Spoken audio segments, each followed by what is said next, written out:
Polemik ijazah Wakil Presiden Gibran Rakabuming Raka kembali menguak, bahkan sudah masuk persidangan. Gugatan perdatanya tak main-main, 125 triliun rupiah. Namun sidang gugatan perdata terhadap Wakil Presiden Gibran di Pengadilan Negeri Jakarta Pusat kembali ditunda. Sidang ditunda karena dokumen dari pihak tergugat belum lengkap. Pihak penggugat yaitu seorang warga sipil, Subhan Palal, hadir di sidang Pengadilan Negeri Jakarta Pusat. Sementara Wakil Presiden Gibran sebagai pihak tergugat diwakili kuasa hukum. KPU selaku tergugat 2 diwakili Biro Hukum Internal mereka. Agenda hari ini sidang yang kedua ya, setelah kami kemarin baru ditunjuk tanggal 9. Agenda hari ini adalah pemeriksaan kelengkapan kami sebagai kuasa hukum tergugat 1. Seperti itu. Tapi Bapak ini statusnya apakah pengacara negara dari jaksa kejaksaan atau seperti apa? Bukan, kami pengacara profesional pribadi. Ya. Berarti udah pribadi sekarang? Udah pribadi, kami mewakili Gibran Rakabuming Raka. Untuk berikutnya masih tadi ada ini ya, tahapan-tahapan mediasi. Mediasi. Pak Gibran datang dong Pak? Nanti kita lihat ya. Sidang ditunda hingga Senin pekan depan. Majelis Hakim meminta kelengkapan legal standing. Sebelumnya, Presiden ke-7 RI, Joko Widodo, merespons soal ijazah keluarganya yang terus dipersoalkan. Ini ijazah putranya, Gibran, yang dipertanyakan. Jokowi menduga isu ijazah keluarganya yang terus dipersoalkan selama bertahun-tahun memunculkan dugaan ada pihak yang membackingi. Ijazah Jokowi dimasalahkan, ijazah Gibran dimasalahkan, nanti sampai ijazah Jakarta dimasalahkan. Ya tapi ya apapun ikuti proses hukum yang ada. Ya. Masih ada kaitannya sama? Ya ini kan tidak hanya sehari 2 hari, sudah 4 tahun yang lalu sudah ada itu. Ya, kalau yang nafasnya panjang itu kalau nggak ada yang membackup kan nggak mungkin. Sementara SMA Santo Yosef Solo, Jawa Tengah membantah pernyataan pakar telematika Roy Suryo yang menyebut kalau Gibran pernah bersekolah di sana. Kepala Sekolah SMA Santo Yosef Yohanes Sudarman memastikan tidak ada nama Gibran Rakabuming Raka dalam buku daftar murid. Pihak sekolah siap bersaksi jika dibutuhkan dalam sidang gugatan ijazah Gibran yang tengah berlangsung di PN Jakarta Pusat.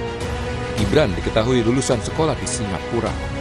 Dan selama ini belum pernah ada yang datang ke SMA Panglur Santo Yosef Surakarta. Saya siap karena itu untuk urusan ya sekolah, nama baik sekolah, kemudian juga untuk kepentingan bangsa dan negara, saya siap untuk dimintai kesaksian. Penggugat sebelumnya mempersoalkan soal Gibran yang tidak pernah sekolah SMA sederajat berdasarkan wilayah hukum Indonesia, sehingga dinilai tidak memenuhi syarat pendaftaran pada Pilpres lalu. Tim Liputan Kompas TV.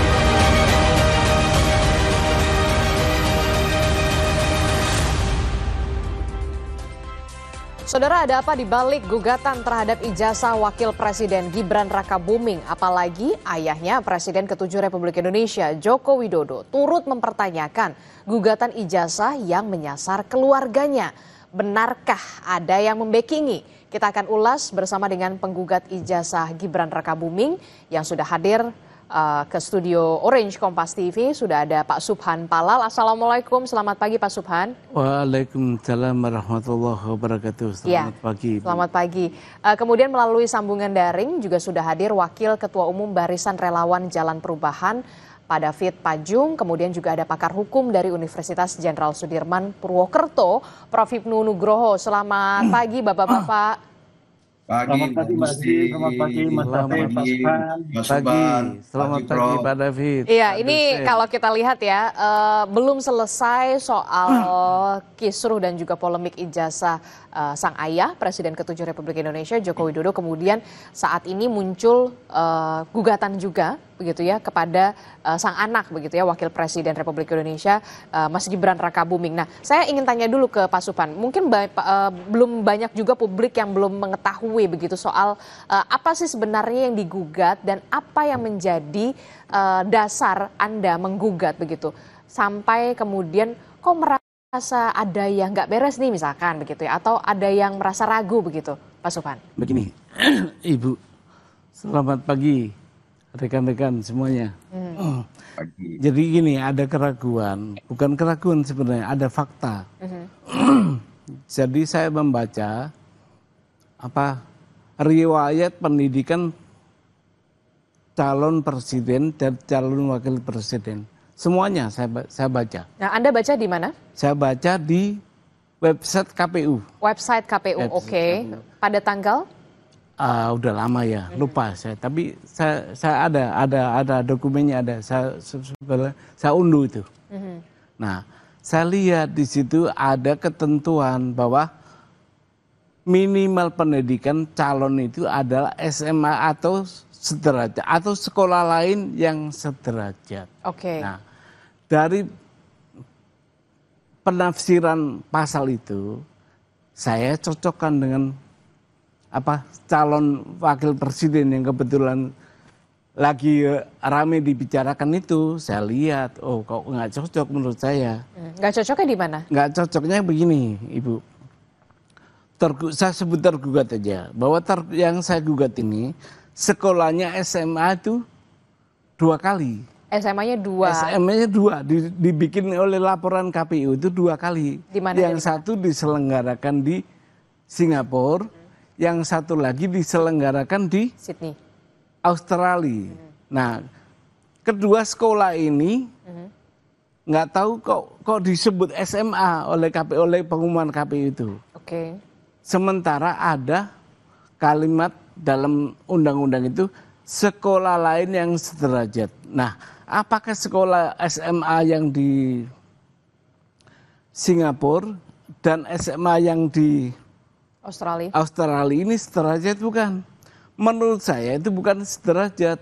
Karena kalau sederajat itu harus melihat pasal ke atasnya. Pasal di atasnya sebelum kalimat sekolah lain yang sederajat itu disebut ada SMA, ada aliyah, ada SMK. Nah, maksudnya sekolah lain yang sederajat adalah ya sederajat SMA, sederajat aliyah, bukan di luar negeri. Karena kalau di luar negeri itu ada cara sendiri, namanya penyetaraan, dan itu wewenangnya Kementerian Pendidikan. Saya baca juga itu, apa kewenangan yang dikeluarkan oleh kementerian itu, ternyata penyetaraan terhadap ijazah hasil pendidikan luar negeri itu untuk pendidikan selanjutnya pada sistem pendidikan di Indonesia. Jadi artinya clear bahwa syarat itu nggak bisa dipakai SMA yang di luar negeri. Australia, apa yang di Singapura dan di Australia. Clear nggak bisa dipakai itu. Makanya saya uji ke pengadilan negeri pusat. Saya minta karena fakta begitu tuh. Itu. Bukti apa yang kemudian disampaikan ke pengadilan? Kita tahu kan ini sudah masuk ke gugatan perdata ya. Apa bukti yang Anda berikan atau ajukan ke pengadilan pada saat ini? Gini Bu, udah berkali-kali soal bukti ini, saya memiliki bukti itu seterang Ibu ngelihat Monas itu ada di Jakarta. Oke. Kenapa saya bilang gitu? Karena ini buktinya undang-undang dan peraturan KPU dan pengumuman riwayat pendidikan yang oleh KPU juga. Dan itu hampir semua orang bisa akses itu. Semua warga negara bisa mengakses itu. Jadi buktinya itu seterang itulah kira-kira. Jadi Anda yang permasalahkan adalah soal sekolah yang di Singapura dan juga di Australia itu menurut Anda bukan termasuk sekolah lain yang sederajat. Bukan termasuk sekolah lain yang sederajat, sesuai dengan aturan undang-undang. Aturan undang-undang pemilu. Oke, itu yang kita clearkan dulu ya. Kalau dari sisi penggugat begitu ya. Nah, saya ke Prof Hipnu dulu karena kan ini masuknya ke permasalahan hukum ya. Sebelum saya ke Pak David, Prof Hipnu, bagaimana melihat penjelasan dari penggugat Pak Suphan ini yang menggugat Wakil Presiden Republik Indonesia Mas Gibran Rakabuming soal ijazah ini, ijazah Mas Gibran? Tanggapan Anda, respon Anda setelah mendengar penjelasan ini. Terima kasih. Iya, selamat Pak Suphan ya. Iya, selamat Pak Ibnu. Pak Suphan teliti sekali ini melihat sampai detail tentang persamaan SMA. Memang betul bahwa di pendidikan itu ada penyetaraan.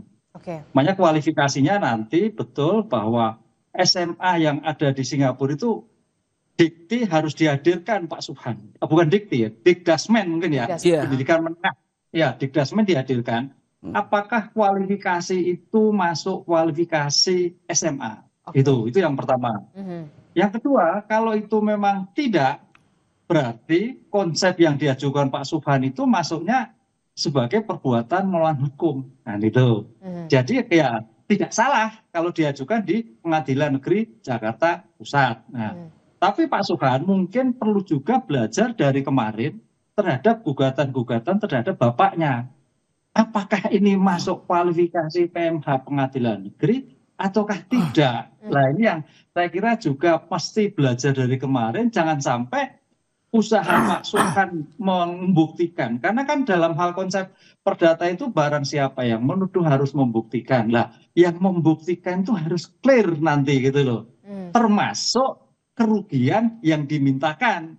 Itu luar biasa Pak Subhan. Luar biasa gini Mbak Adisa.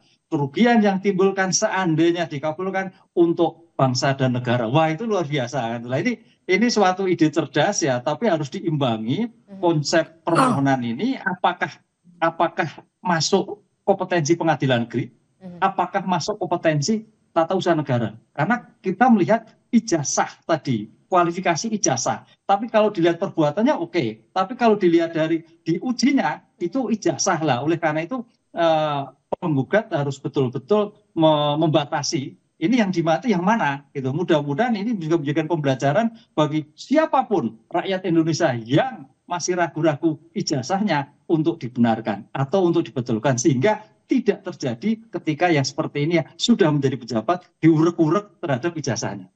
Itu Mbak Adisa.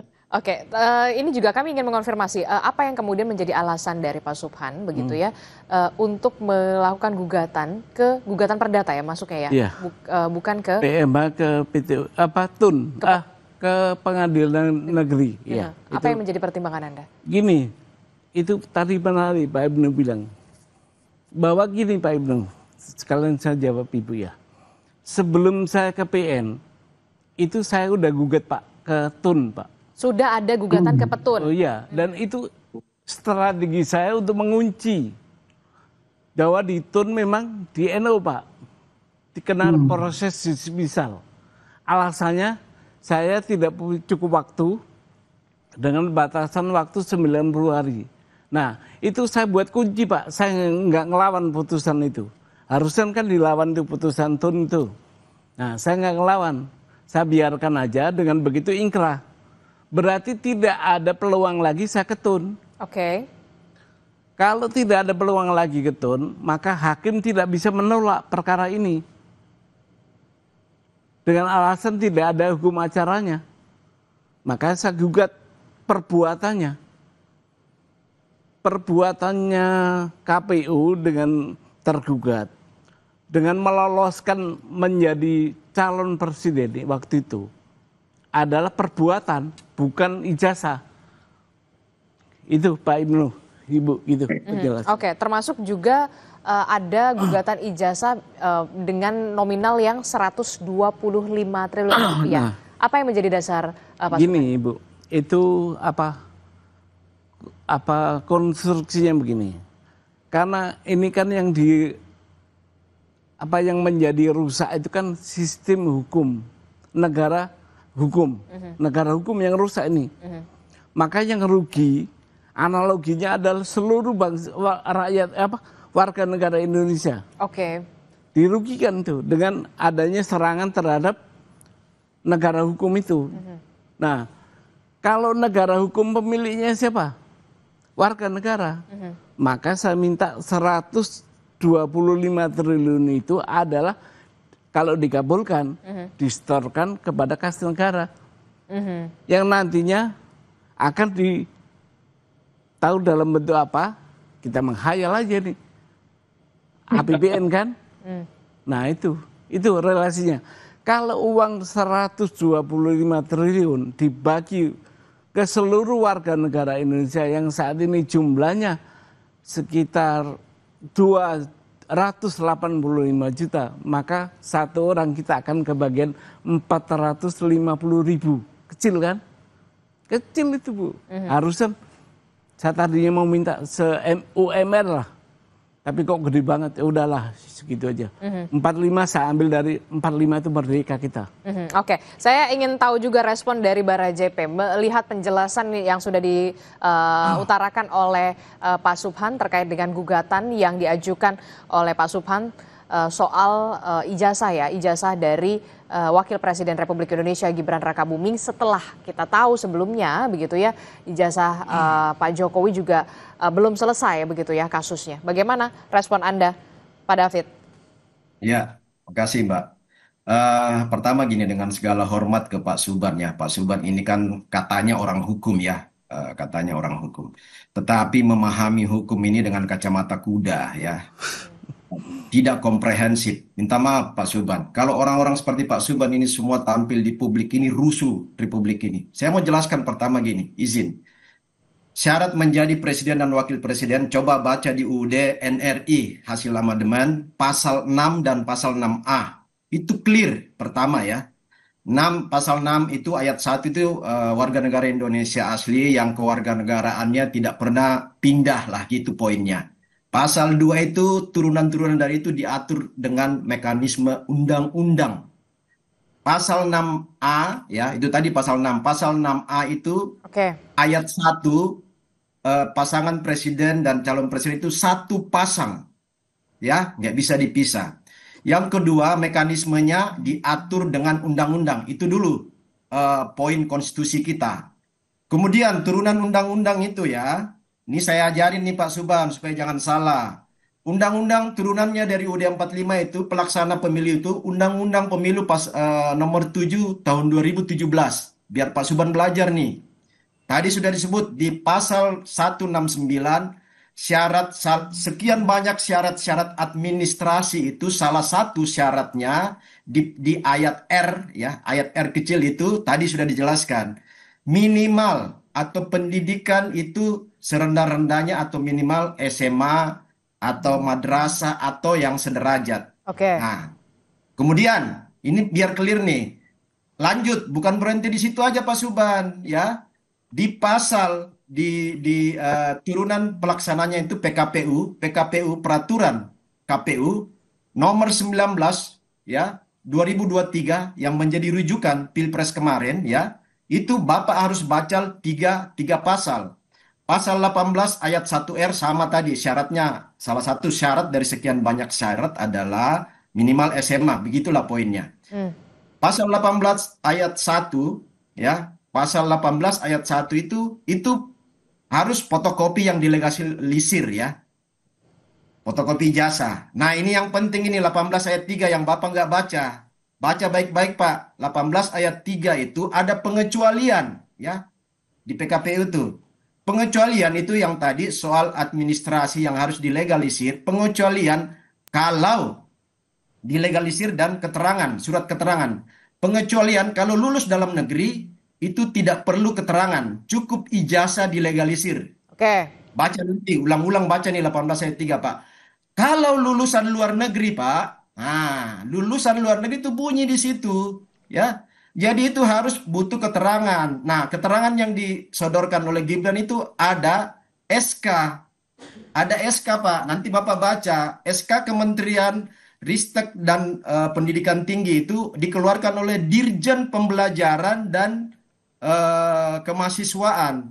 Itu mengkonfirmasi ijazah yang setara itu, yang karena dibunyi tadi Undang-Undang nomor 7 2017 ayat 169 itu yang sederajat. Nah, itu tugasnya Kementerian Dikti mengeluarkan legalitas bahwa itu sederajat. Bahkan sebenarnya jujur aja kalau kualitas jauh lah kualitas mereka itu dari kita di Indonesia ya. Dengan segala hormat. Nah, itu yang berikut. Yang kedua, Mbak, saya ingin jelaskan ya. Tadi ini harus diklarifikasi nih. Makanya Pak Subhan baca baik-baik itu semua data KPU. Kalau perlu Bapak minta secara formal, KPU akan memberikan ya dengan catatan seizin yang bersangkutan, seizin Gibran. Nah, SMA Gibran itu di Orchard Park Secondary School ya tahun 2002 Pak. Ya. Itu 2002, lalu kemudian dia automatically dia lanjut. Jadi dia ngambil lanjut di MDiS, Management Development Institute Singapura. Ya, tamat 2007. Nah, itu kerjasama dengan Bradford, Inggris. Jadi ijazah Gibran itu kerjasama MDiS Singapura dengan Bradford, Inggris, itu gelarnya adalah BSc, Bachelor Science. Karena jurusan yang diambil itu kaitan dengan sains. Saya jelaskan juga nih dikit Pak Suban. Lulusan luar negeri itu yang setara S1 itu ada 3 gelarnya Pak Suban ya. 1 BA, Bachelor of Arts. Kalau dia ilmu-ilmu humaniora, sosial ya, dan lain-lain. Dia BSc kalau ilmu-ilmu teknik ya, matematik, sains, teknologi. Nah, ini yang keluar ijazahnya Gibran. Ada lagi 1 gelar Pak, BFA, Bachelor of Fine Arts. Kalau ilmu-ilmunya seperti desain grafis ya, ilmu pertunjukan, film. Nah, itu clear. Kemudian yang Bapak bilang tadi dari Singapura, dari Australia itu UTS. Di UTS ya. Di UTS University Teknologi Sydney. Itu clear. Itu hanya pelengkap. Jadi gini, syarat minimal itu sudah dilampaui Gibran, jadi nggak perlu persoalkan ijazah SMA karena syarat yang dimajukan Gibran itu ijazah S1 dari Bradford, Pak. Otomatis di dalam memahami hukum itu kalau mau mempersoalkan ijazah di atasnya karena tadi standar minimal dilampaui standar minimal itu oleh Gibran. Jadi gini, kalau Bapak lamar kerja, Bapak ajukan nggak ijazah SD, SMP, SMA? Enggak kan? S1 aja yang diajuin. Seperti itu memahami hukum Pak Suban ya, supaya ini nggak bikin rusuh di Republik ini, baik. Pak. Baik. Tahan dulu di situ Pak David. Bagaimana respon Anda? Apakah memang sudah dibaca secara komprehensif begitu soal aturan-aturan itu, termasuk juga Anda sudah tadi menyebutkan sudah ada SK berarti dari Kementerian Riset dan Kemenristek Dikti. Tadi Anda menyebutkan itu ya? Ada SK clear itu di paket pendaftar itu, Mbak. Bagaimana respon Anda? Saya udah baca juga, udah pelajari. Bahkan ada Kepmen tuh.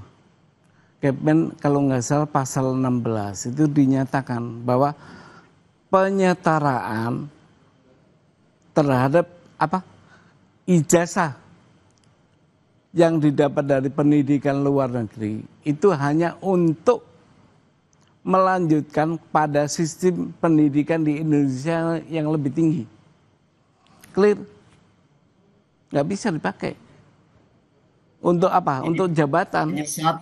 Penyetaraan itu sabar, tahan dulu di situ. Penyetaraan itu tidak dapat dipergunakan untuk sebagai syarat pencalonan. Itu dibatasi. Dan itu yang tanda tangan menteri itu yang sekarang menjadi tersangka itu. Siapa itu? Ada menteri pendidikan. Nah, itu. Tapi kemudian tadi sudah dijelaskan sudah ada SK juga dari Dirjen dari Kemenristek Dikti begitu ya tadi Pak David mengatakan. Ada, clear Pak, clear Mbak. Masuk ke KPU itu. Nah, bagaimana kemudian Anda melihat ini? Tapi gini, saya tidak melihat itu sebagai suatu pembenaran untuk apa? Karena Kemennya bilang begitu.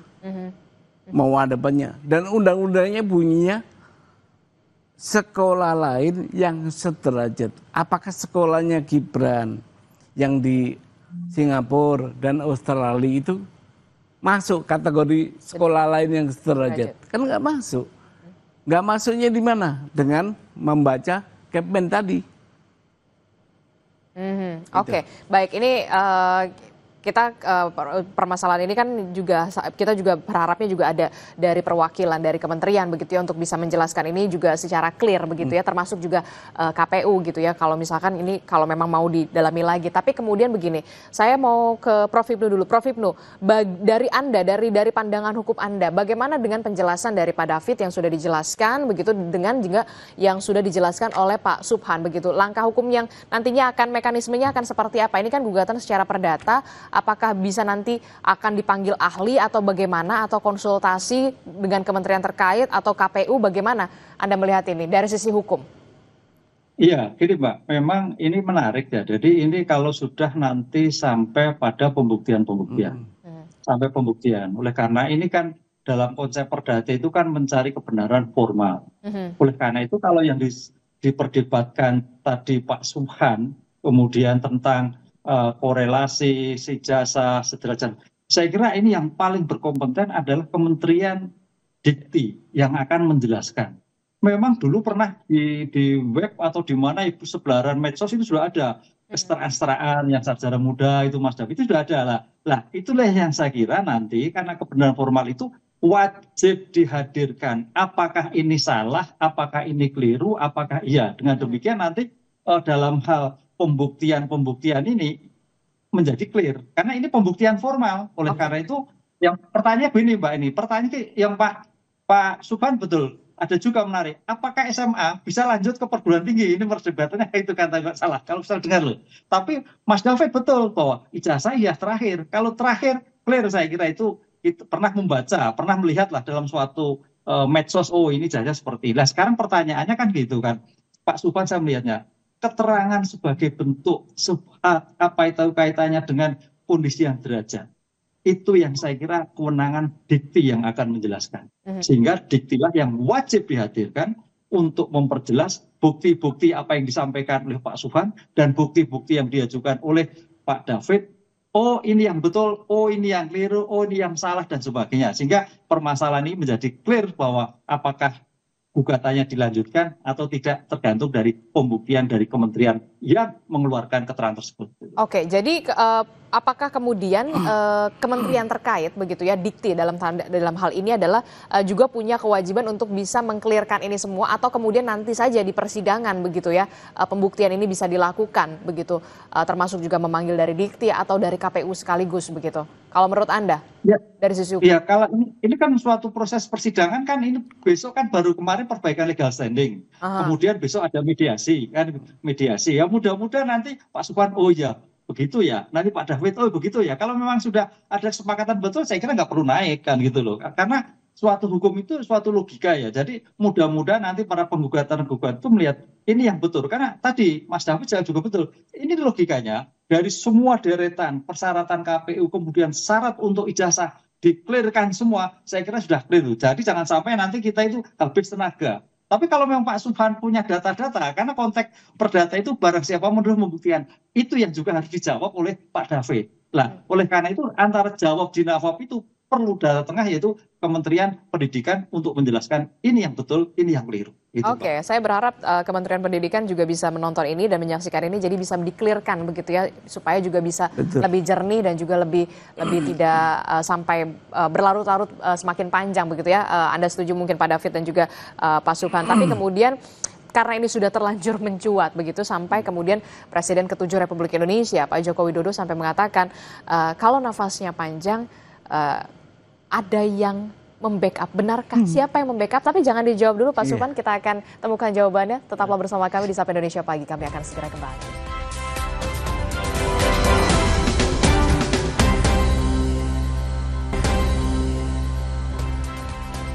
Terima kasih Anda masih bersama kami dalam Sapa Indonesia Pagi. Saudara, sebelum kembali melanjutkan perbincangan kita membahas soal bagaimana gugatan yang diajukan oleh salah satu warga negara Indonesia terhadap ijazah dari Wakil Presiden Republik Indonesia Gibran Rakabuming, saya akan ke informasi selanjutnya dulu. Saudara, ini KPU resmi membatalkan keputusan nomor 731 tahun 2025 tentang penetapan dokumen persyaratan pasangan calon presiden dan wakil presiden sebagai informasi publik yang dikecualikan. Ketua KPU Muhammad Afifuddin bilang menerima banyak masukan dan juga kritik publik atas keputusan yang diambil. Akhirnya, saudara, KPU ini memutuskan untuk membatalkan keputusannya yang menutup 16 dokumen syarat pendaftaran calon presiden dan calon wakil presiden sebagai informasi yang tidak bisa dibuka untuk publik. KPU dalam dinamika beberapa hari terakhir berkaitan dengan keputusan ini 731 mengapresiasi partisipasi publik, masukan kritik publik. Sebenarnya keputusan KPU tersebut didasari sama sekali bukan karena untuk melindungi siapapun. Peraturan ini dibuat terbuka dan juga dibuat untuk semua. akhirnya kami secara kelembagaan memutuskan untuk membatalkan keputusan KPU nomor 731 tahun 2025 tentang penetapan dokumen persyaratan pasangan calon presiden dan wakil presiden sebagai informasi publik yang dikecualikan KPU. Selanjutnya, memperlakukan informasi dan data tersebut, kita memedomani aturan-aturan yang sudah ada. Nah, itu tadi kita sudah melihat bagaimana keputusan KPU yang akhirnya juga dibatalkan terkait dengan 16 dokumen yang sebelumnya ini dikecualikan untuk bisa dibuka publik begitu ya. Aturan ini sudah dibatalkan. Anda mengapresiasi dengan apa yang dilakukan oleh KPU ini? Salah satunya adalah soal ijazah juga. Karena kan ada ijazah, ada LHKPN begitu ya. Yang menurut saya kalau menjadi pejabat publik ya memang dibuka saja begitu kan? Ya, saya mengapresiasi. Tetapi sebenarnya dia pejabat negara, nggak cukup menarik. Itu ada kesalahan tadinya, makanya ditarik. Saya berharap si gentle mundur itu. Oke. Itu, iya. Masa pejabat sekelas yang kita pilih pakai uang negara bisa keliru begitu. Nggak hanya mencabut itu, produk yang dia keluarkan, terus dia menganulir sendiri, itu berarti ada kesalahan. Dia mundur. Oke. Oke, tapi kalau dari sisi hukum, Prof. Hipnu, apa yang bisa Anda bagikan kepada kita perspektifnya dari soal tadi kita sudah melihat keputusan KPU itu kemudian setelah ramai, berpolemik dan akhirnya dibatalkan? Iya, artinya pertanyaannya begini Mbak Adista, memang kenapa sih ditutup-tutupi kan itu kan? Kenapa? Karena ini kan suatu pejabat negara ya, pejabat negara itu harus betul-betul clean, betul-betul bersih dari semua akibat perilaku yang dilakukan. Oleh karena itu dalam seperti ini dukungan masyarakat untuk membuka itu betul. Karena apa? Di Undang-Undang Keterbukaan Publik itu bahwa tidak ada yang ditutupi kecuali rahasia militer kan gitu loh. Nah, termasuk ijazah juga terbuka kan gitu loh. Lah, tapi tidak dengan identitas, misalkan NIK, kemudian rekam medis itu kan bersifat pribadi. Dalam hal tertentu betul ya, rahasia militer, NIK yang bersifat pribadi. Itu harus memang harus dikecualikan. Nah ini kan tidak, ini kan suatu persyaratan untuk menjadi pejabat publik. Salah satunya adalah ijazah. Ya, namanya pejabat publik. Berarti syarat-syarat pribadi ya harus dilakukan secara publik. Kan itu Mbak Adista logikanya. Oleh karena itu nggak ada yang ditutupi, kecuali tadi identitas pribadi tadi, KTP misalkan NIK gitu. Itu nggak bisa. Oleh karena itu saya kira ini bukan terobosan ya, suatu mengingatkan kembali ternyata KPU sekarang oh ya betul ya, namanya pejabat publik. Berarti informasinya juga informasi publik harus tahu kan gitu Mbak. Oleh karena ini suatu yang ya nggak terlambat lah, suatu langkah maju. Dengan demikian saya kira Pak Subhan ini suatu angin segar bisa mengorek kembali Pak Subhan data-data yang ada, mungkin yang keliru dan sebagainya. Ini yang kekhawatiran kan seperti itu. Saya melihatnya memang ada sesuatu yang disembunyikan oleh pejabat dulu. Kenapa sampai ditutupi? Jangan-jangan menjadi chaos. Karena mungkin ada yang keliru, ada yang salah. Namanya tertib administrasi memang tidak gampang loh Mbak Adisti. Suatu sulit loh. Betul. Kita di perguruan tinggi itu namanya kenaikan pangkat itu kalau salah aja dikembalikan, apalagi pejabat negara. Keliru aja dikembalikan pejabat negara. Oleh karena itu ini suatu langkah ke depan siapapun yang akan menjabat negara, track record administrasi, track record perbuatan menjadi suatu penting jika ke depan menjadi pejabat publik. Jadi jangan sampai seperti ini. Akhirnya kan mundur terus gitu loh. Ini akan suatu yang tidak menjadikan suatu nilai tersendiri. Oke, termasuk juga biar tidak berpolemik terus-menerus dan tidak berkepanjangan gitu ya. Nah, bagaimana dengan Pak David Gibran Rekabuming Raka ini memang sudah menunjuk kuasa hukum tapi juga siap untuk melakukan pembuktian. Itu artinya seperti itu ya, karena memang pejabat publik.